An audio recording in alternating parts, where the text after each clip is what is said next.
Good morning, all saints, and welcome back to this episode of DEI VERBUM. I hope you had a wonderful weekend.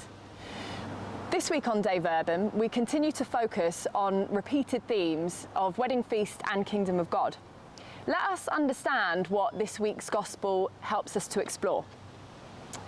Could I ask a volunteer from your form to read this week's gospel for us, please?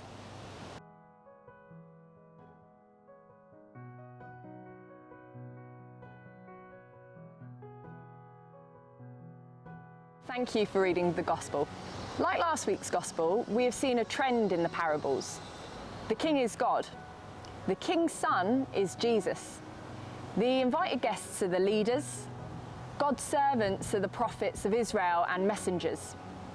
When the leaders rejected God's invitation to the kingdom with violence, the messengers went on to preach to everyone, both Gentiles and the outcast. Through the rejection of the leaders, the kingdom spread to a universal dimension. We see in this week's gospel that the entry into the wedding, aka Kingdom of God, is open to all. In the time of Jesus, society had certain social and economic barriers. In the Roman Empire, few held a majority of the wealth.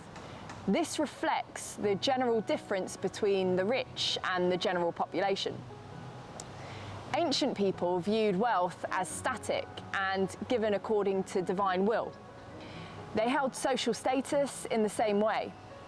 The rich and the privileged would always remain so, whereas the poor would always serve the needy and remain poor.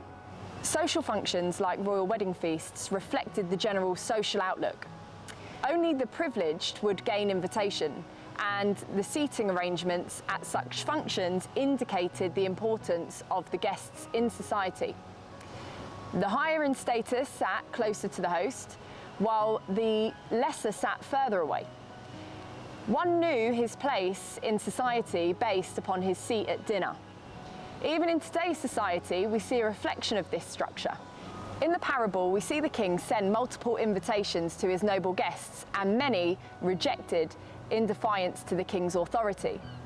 Then the king sends out his invitation to the general population. The invitation went out in the form of a royal decree, which was announced in the marketplace. Through this decree, the king broke all social barriers of his kingdom. The seats of the privileged were open to anyone. All were now equal in the eyes of the king, and the upright and the outcast alike accepted the invitation. God turned the social order upside down in his kingdom, as the king called many times to his people and their leaders, and many times he was rejected. God used their rejection as a means to spread the good news to all, outcast and Gentile alike, in the society. God raised the lowest to the dignity of his child in the kingdom. Let us reflect. The parable of the wedding speaks of when Jesus saw that his own people were moving to reject him. The story is symbolic, but the invitation to all is a real one. It is an invitation to aim at the good life, also known as the fullness of life. The invitation to the kingdom of heaven is open to all, yet we are free to say yes or no. No matter how low a stature you seem to have in life, you are welcomed in the kingdom. Shake off the rags of any negativity, any wrongdoings, and dress in the clothes of a new, more loving person. Join the kingdom.